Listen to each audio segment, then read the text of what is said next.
Hi, I'm an addict. My name is Ted. The next speaker, I walked into a Narcotics Anonymous meeting for the first time in 1987.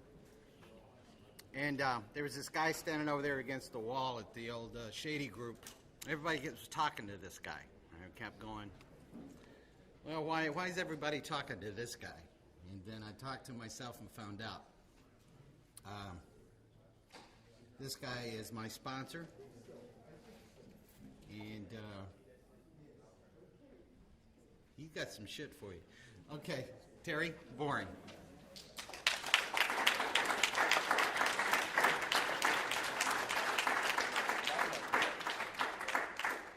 My name's Terry and I'm an addict. And I say that I should say, my name's Terry, because my badge is sideways. And I try to fix it like this, but it does what it wants to do, like most of the things in my life. If you got a dinner reservation, don't panic, because I'm not going to be up here that long. Pretty much everything that I wanted to say has... Pretty much anything that I wanted to say has been said. I just want to touch on a couple of things. Hello? Must be getting old. There was a time when I didn't need a microphone.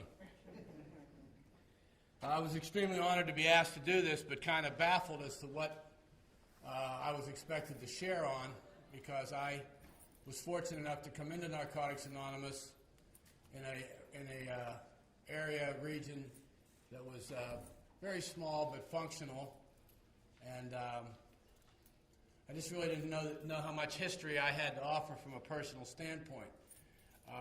I grew up in Narcotics Anonymous in the tri-state region, and the man that I look at humbly as the man who started NA in that region, his name is Bob P. His story is the first story in the book, and as Jim said, it's popular to say that the Double Bubble Group, started in 1978, was the first Narcotics Anonymous meeting between Milwaukee and Philadelphia.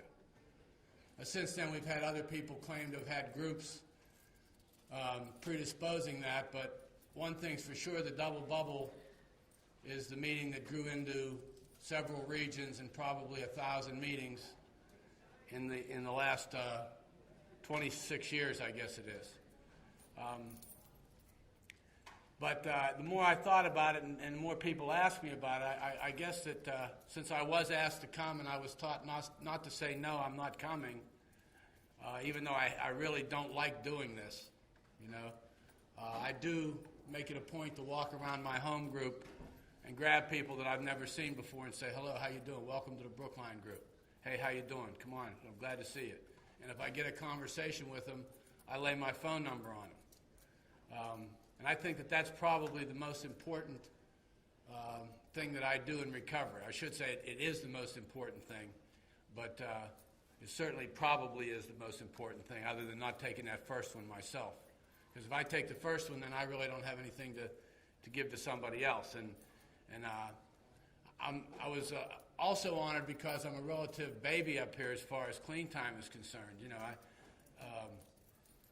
And I don't say that smugly, because I don't believe that just because you have some quantity doesn't mean you don't have any quality. I don't think the two are the same thing, but I think you can have some degree of both. And I come to meetings. My sponsor tells me I should go to meetings to help the newcomer, but I'll be honest with you, my life is so complicated and I'm such a klutz at it that I need to come here most of the time for me.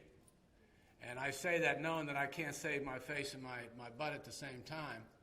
But I need you people more today probably than I did 21 years ago, because I really didn't have much to save then. I didn't have a life and never had one.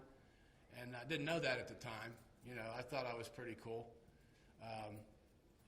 But I need the program more than I ever do. And I think that's why that I still bear the passion for it. And this weekend so far has given me a chance to reflect a lot on why I love the program so much, and a little bit of what's happened to me in the last, I'll say, 15 or 16 years. And the things that I want to talk about, one thing I loved about this, and I loved to be in San Diego, and I loved the nostalgia. I mean, I loved it.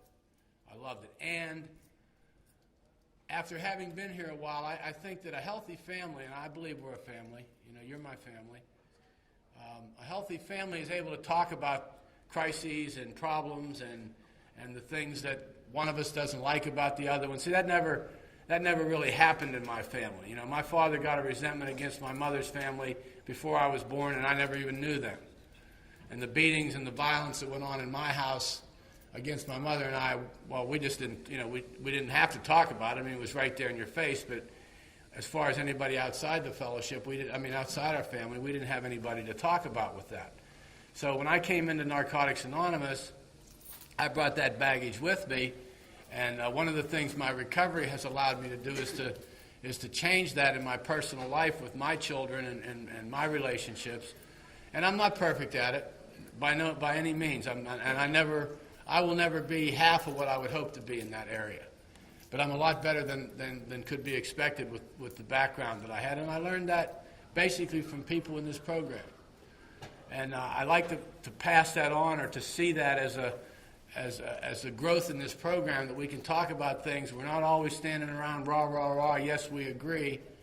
And it's kind of like area service and regional service. You know, people talk about how crazy it is and the arguments, and I can't take it. And well, first thing I always thought about that was, you know, like, where did you get high at? You know, I've never been to an area service meeting that was half as chaotic as me trying to cop one day. And any day that I tried to cop, we never stood around in a circle at the end of the cop session and said a common prayer.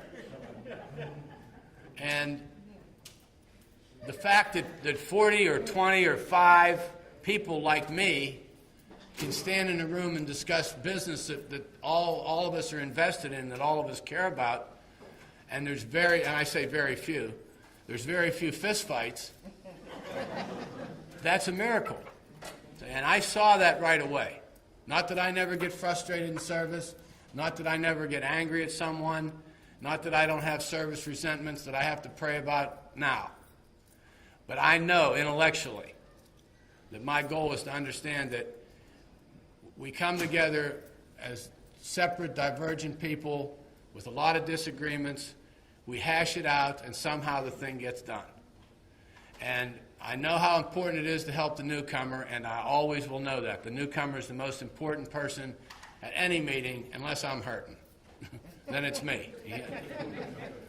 But I also know that doesn't happen in a vacuum. And I don't want to be fatalistic about it, but I also know that larger and more successful and more dynamic organizations than Narcotics Anonymous in the past have met their own demise through an attitude of indifference and intolerance towards the principles that made them viable in the first place. So for us to say we can do any damn thing we want here and God's going to take care of it may not be true. I'm not saying it isn't, but it just may not be true, and that scares the heck out of me. Because the little over 21 years I've been clean, if you people weren't here anymore, if this program started to fall apart, I don't think I could stay clean a year. Maybe not a week. And if you catch me on the right day, not 10 minutes. So I think that we need to be joyous, happy, and free. But as mature adults and as we grow in our recovery, at least for me, I need to be cognizant of the fact that this program does not function on any level without my participation as a member. And I can't always make my participation as a member on voting on somebody else to do the job. Now, as I said, I grew up in the tri-state region, and the history of it is pretty common. I mean, it's exactly common to the other, like what Biff was talking about. You know, one half-crazy lunatic got clean, heard about Narcotics Anonymous, started a meeting, ran newspaper ads, went to schools, went to doctors, begged them for addicts, found one, found two, started another meeting. When I came into the program in the tri-state region, it was just starting to be called that. I think there were 12 meetings, and that was between Erie, Pennsylvania, Wheeling, West Virginia, Salem, Ohio, and probably Harrisburg. And it was not uncommon for us to jump in. I'll tell you that some of the best meetings I was ever at were the meetings we had in the car driving to a meeting to support somebody else. And I mean, they were meetings. When I got in there the first time, I still had that attitude that, like, there was the program and then there was life. And when you were at the program, you had to impress the parole officer or the meth counselor or the guy that was going to sign your parole recommendation. But now when we get outside those rooms, and I heard these other guys with some clean time reading the readings. We're driving in the car, they're reading the readings. We usually let the driver didn't have to read, usually. And I mean, it made it seem real for me. If we had a holiday celebration, and I hadn't been to a holiday celebration in years when I got clean, at the end of the holiday celebration, we usually had a meeting. It just happened. And I noticed over the course of the last maybe 10, 12 years that doesn't happen anymore. And maybe it's not needed, but I miss it.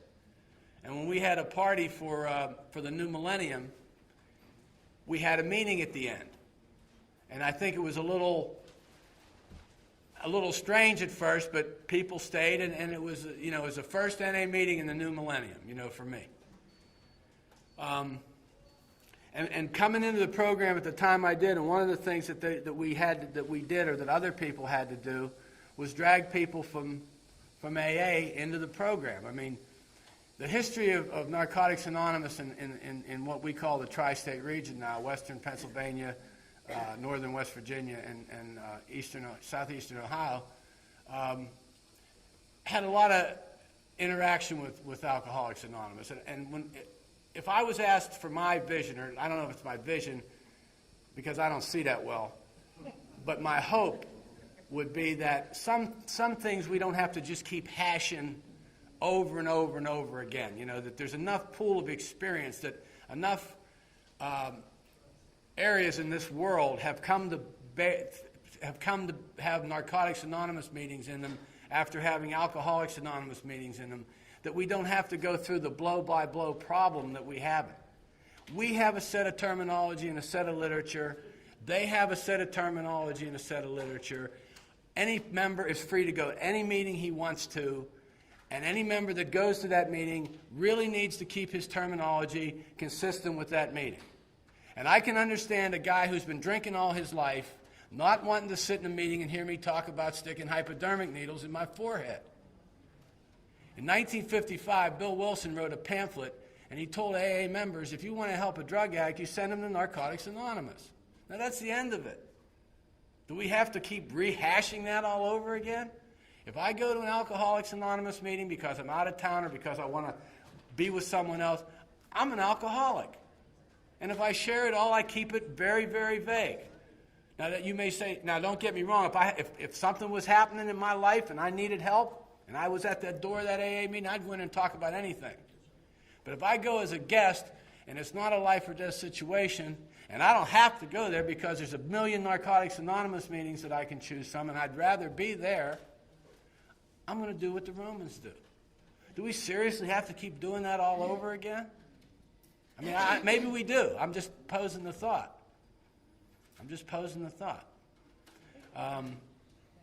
Another thing that was powerful when I came around, as Sally and Jim and Bo have alluded to, was in the early 80s, there was a lot of controversy in the fellowship. We were growing, and again, all this is my opinion. I certainly, don't have the market cornered on it.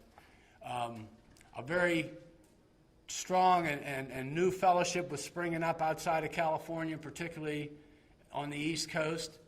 And for one reason or another, we were doing things a little differently. I can remember, so I went to my first AA meeting, and I love AA, but I went to my first AA meeting as a 20-year-old heroin addict in 1969 in my first detox, and I heard a bunch of old white guys sitting around talking about using God to quit drinking, and I'm an atheist and an agnostic at that time, and I thought, if they say God one more time, I'm going to need a drink, And I don't say, that's kind of a cheerful, a funny way to say it, but my point is, throughout my prison experience over the next 10 years, I was told to go to AA meetings, and I went because it got me out of my cell, and I could sit there and drink coffee instead of laying in there listening to 4 radio stations. But I was told various things like, well, when they say alcohol, you say drugs. And you shouldn't be talking about this in these meetings. And, I mean, I wasn't going to get clean, whatever you want to call it, at that point anyway. But when I got to Narcotics Anonymous, and I went to my first meetings, and I heard what you people were talking about, and I understood right away that addiction was not, because I knew I had too many symptoms to just be a drug addict. You know, I had way too many. That wasn't a hard, I mean, I didn't even like ever say, when people said addiction, I never thought they only mean drugs. I knew they meant, I was a little fuzzy on, does that mean I got to like get clean on everything this morning to get a clean date? Because I don't feel like not gambling. I know I'm going to have as much sex as I can get. And I love food. So, yeah, I'll put the drugs down just for the day, but I'm not dealing with those other 3.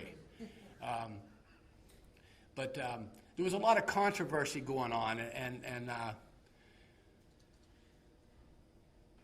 I guess it kind of became a East Coast, California type of argument, although I'm sure there were people in different things. And I think that a lot of it was misunderstanding. The clean and sober thing that the lady alluded to today about people saying they were sober kind of in a reverse way of verifying that alcohol was a drug. See, now, I never heard that before. You know, that makes a little more sense to me than just saying, well, I'm going to say sober because I was in AA and we call it sober over there, so I'm both. Now, you know, I can kind of understand that. I mean, okay, now we all did that. Let's stop that already. You know, I mean, do we all understand now that alcohol is a drug and that's in our literature? And do we have to do that anymore? You know, do we have? I'm not saying we don't. I'm just saying, do we have to do that anymore? And if I hear somebody do it, do I have to blast them about it anymore? No. You know, when I first came in and when that first happened to me, I was terrified because everybody I knew in the treatment and correctional fields was telling me Narcotics Anonymous didn't work. We weren't allowed to get notes signed for people that had to go to treatment facilities because we had gotten caught, not me, but before I was, got caught taking drugs into hospitals during NA meetings. And that's why I get totally insane when I see people standing outside a church throwing cigarette butts in the lawn. Because we can lose that meeting place.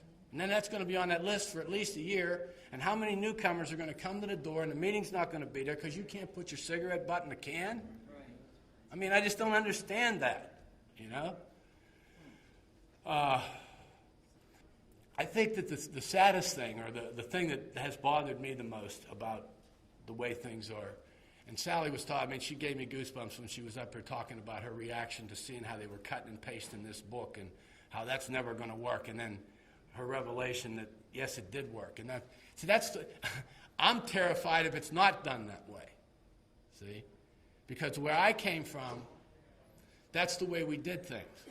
And as a trusted servant, when I was the GSR, I didn't want you to give me a vote of confidence and send me down to do something because I don't know what the hell I'm doing. I'm clean 22 years, and I think I know what I'm doing. But if you get me into a field of expertise that I don't have a lot of specific experience in, I go ask my sponsor. If it's something he don't know, I go to a lawyer, an accountant. I don't say I'm clean 21 years. I don't need to ask. I know what you guys, I know what's good for you. And it was hard to come back to group conscience meetings and give people both sides of the story so they could make an informed decision without slanting it, you know, without giving my opinion until and if I was asked. That's how I learned what a group conscience was, you know. And what happened in the process of that was that we would be in these group conscience meetings on a Friday night. My home group was the Root group on Friday night. And we would have these, and half the members would be complaining about, we don't have to vote on this. What do I care what the convention committee does at the World Convention? Leave. Leave. We do the group business first. If you don't want to be here for the area, regional, and the world business, you can leave. The door ain't locked. But let the rest of us talk about it. We care. I can remember getting kicked out of the church because the conference agenda report was maybe 30 or 40 pages thick, and we wanted to talk about everything. Again, if you don't want to do it, leave. People did complain. There's too much going on here. Hey, it ain't like you're standing in here and there's a line of newcomers waiting for you outside. You're trying to get to the club. You understand? You got a date. That's why you don't want to be here. Cool. And what happened was, in the course of hashing all that stuff out, the newcomer, and I know I was that way, somebody asked me my opinion. You got anything to say? Nobody had done that for 20 years to me. You know? The judge didn't even want to hear from me. You know? And they only let you get away with complaining so long before they say, well, you know what, buddy, you don't like it, go down there and change it. See? And you knew this meeting needs support. That meeting needs support. We need an H&I chairperson. It was just the information flowed, and I understood what was going on, and I felt a part of. And no, I love my GSR. I voted for him. But I tell you what, the concept of servant and governor, again, is pretty clear-cut to me. You know what I mean? I don't have any servants, but I have people who perform services for me, and I depend on their professional expertise. But I'm the boss. I'm the boss. I don't tell the maid, here, clean the house, I'll see you next year. Call me if you break something. When they clean the house, I'd peek around. What's going on? If she locked the door and said, you can't see that till you pay me, I'm leaving, she wouldn't be the maid anymore. You know? Then I turn around and I'm a college-educated guy, and I say, government, what does that mean? And that means I elect somebody, he goes and does whatever he wants to do, and 4 years later, 2 years later, I can vote him out. Big deal. It's like really closing the door after the barn door after the horse got out. See? I always like those hands-on control. You know? Not out of trust. When I was growing up in NA, two people always counted the money. Not because we didn't trust the treasurer. We didn't want to put him in a position, A, of being thought that he did something wrong, and B, of maybe thinking, you know what, I could grab $25 here and go get high. If there was two of us, it might just be that little thing that stopped them. It was out of trust and concern that we wanted to maintain control of things. I'm not saying none of us, we're all control freaks, I am. But the program was not set up, the group conscience process was not set up to give a bunch of control freaks something to fight over. Okay? It meant, and I know that those of you who have been around, and some of you that are new probably have no clue what I'm talking about. But we'd be in a thing, hashing something out for hours. And then somebody would just, out of the clear blue sky, they've been sitting there the whole time, they'd say something and it just fit. It just fit. And that only had a chance to happen because we were there a while and because we cared. And if the ones that didn't care, I said, leave. But don't take it away from the rest of us. Don't take it away from the rest of us. Because what I feel has happened, and let me say out front that this program has grown exponentially so much that how can anybody say that it's wrong? I mean, there's 27,000 meetings. I guess there were maybe 1,200 when I got clean. Okay? So if numbers is all that matters, great. And maybe it is all that matters because it's reaching more people. But I'm a member. I'm a smart member and I have service. And I have no clue what's going on in the fellowship. And having a business and having a family and having the IRS all over me and the government all over me with legal problems, you're right. I don't have time to dig out the information. I'd love to go to my group conscience and hear my GSR tell me about it.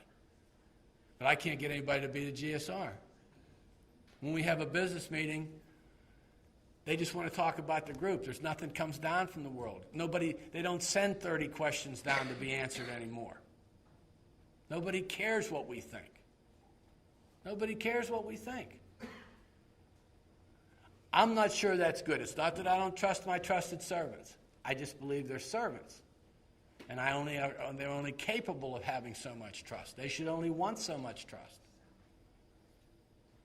And I don't know what to do about it. I really don't know what to do about it. But at least my little bit of history here was to tell you what it was like in my home group and in my area and in my region. The story about the basic text was a classic. They changed the book without the fellowship's permission. They just did it. Fellowship didn't even care if they agreed with the changes. They made them change it back. And then when they realized that, okay, now you did it our way, now go ahead and put it back the other way because we do agree with it. Now people will say that was ridiculous. That's how it works. That's how it works. You don't let somebody take $50 out of your pocket and just coincidentally you were going to let them take that 50 to do something anyway. Right? I mean, again, I'm not saying I'm right. I'm just putting this out for your contemplation and for you to think about it, especially if you've never been privileged to be a part of that type of group conscience that Sally was talking about with that cut and paste. That's what inspired me. When that book came to the North Side meeting on a Sunday night, and I started looking at that, and the guy that brought it to me said, I said, who wrote this? He said, probably 10,000 addicts. I mean, I just wanted to cry. And as I read it, I saw how disjointed it was. And when they talked about a professional writer, I wanted to blow the World Service Office up. You know? It's supposed to be raggedy, and it wasn't terrible. I could read it. You know, I got 139 IQ. I understood what it meant. I wasn't embarrassed to hand it to a doctor or somebody and say, this is how our program works. It didn't sound canned. It didn't sound a con. It didn't sound like a sales pitch, you know? Yeah, I could pick the book up, and every time I pick it up, I find something else in there that I didn't see before, you know? And I don't know.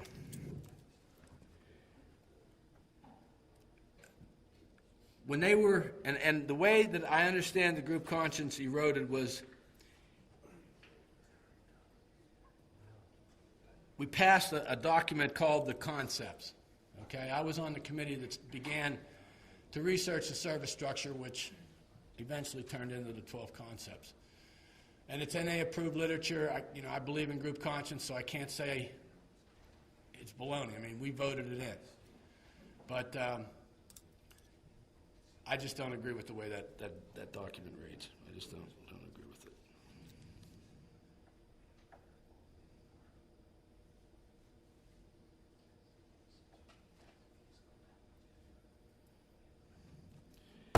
Everybody else has said everything else I was going to say. Thanks for letting me share.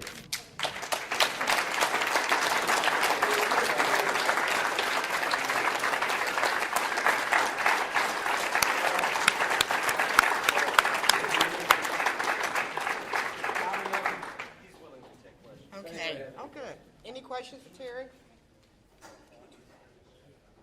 Oh, I'm sorry. Go ahead. My name is Chris. I'm an addict. Hi, Chris. I was elected as an income for RCM position here in my area. And as I've done just about every service position I've ever done, I do my skin of my teeth and follow someone else's lead. Is there any information that I can get a hold of where it can kind of tell me what I need to be doing? I'm sure there is, but to be honest with you, because of what I just said a minute ago, I don't know where it is. Maybe Jim or Bo. I know if you talk to Jim or Bo, they probably have a finger on it, handle on it better than I do. One thing that was really, just to show you the difference between how we thought it should be done and how, and I hate to say we and they, but it's real hard to discuss anything without doing that. It's always the they that complains about that too. For years, in the tri-state region, we had service committees. You had a chairperson, a vice chairperson, secretary, treasurer, ASR, RSR. And then you had the GSRs or the ASRs that came. We only allowed the elected representatives to vote. If you weren't representing a group or at the regional meeting, if you weren't representing an area, if you were the chair, the vice chair, you didn't vote. You just didn't vote. I mean, nobody cared. But for years, and this is just kind of a little piece of something that I think members should know about. For years, the fellowship, that is RSRs, tried to remove the voting rights from the non-elected members at the World Service Conference. In other words, to say only the regional service representatives can vote. Not the trustees, not the members of the WSO, not the elected P&I chair, H&I chair. And because we could never get just the RSRs to vote on that, nobody would give it up. And it was one of the single biggest divisive, disunifying things going on in the fellowship. If I'd have been in chair, I'd have said, hey, I don't want to vote. Let's let it go. Let's try it the other way. Let's just let the RSRs vote. You know? Again, I don't know. But to answer your question, I would encourage you to talk to Jim or Bo.